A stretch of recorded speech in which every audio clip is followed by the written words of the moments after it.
inna lillahi wa inna ilaihi raji'un. Yanzu muke samun labarin rasuwar Sheikh Dahiru Usman Bauchi, wanda yake zaune a garinsa a cikin Bauchi.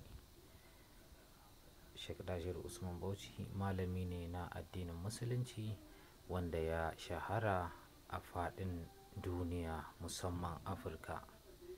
Sheikh Dahiru Bauchi masani ne, malami ne, fitaccen malami, masanin Alƙur'ani wanda ya yi hidima ga addinin Musulunci.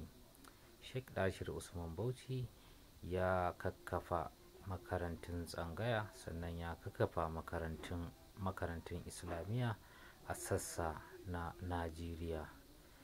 Sheikh Dahiru Usman Bauchi a kaf duniya babu wani malami da aka samu wanda ‘ya'yansa suke sauke Alƙur'ani a lokaci zuwa lokaci kamar sa.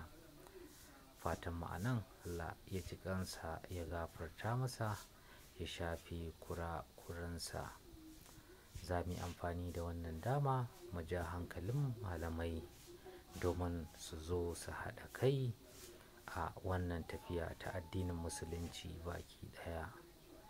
Wannan dai addini na Musulunci guda ɗaya ne, Allah ake bautawa, kuma Ƙur'ani ɗaya muka yarda da shi muke karantawa.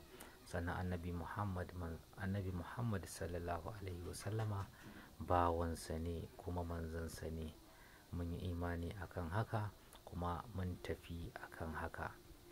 Don haka mu cire saɓanin aƙida ko cewa ni ba zan buwa na ba, shi ba zai buwa na ba. Mu zo mu haɗu mu yi wa addinin Musulunci hidima, ko da Allah zai ji kanmu ya gafarta mana. Domin shi wannan addinin Musulunci, ko in ce wannan ilimi da Allah ya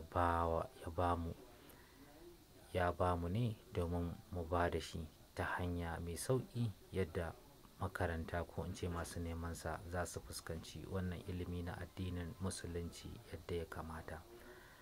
Wannan amana ce da Allah ya ba mu domin mu aiwatar da ita kamar yadda ya umarce mu. Duk wanda ya kasance ba zai aiwatar da wannan amana yadda ya kamata ba, to ga shi ga Ubangiji nan, kuma lallai Ubangiji zai hukunta shi a ranar gobe ƙiyama. Don haka dai a ƙarshe muna kira ga manyan malamai na duniya baki ɗaya da su haɗa kan mabiyansu, su tabbatar musu da cewa lallai addinin Musulunci nan ƙwaya ɗaya ne, kuma saɓanin aƙida ne da sauran abubuwa yasa ake wannan faɗi tashi, ko in ce samun saɓani a tsakanin ɓangarori. Assalamu alaikum wa rahmatullah.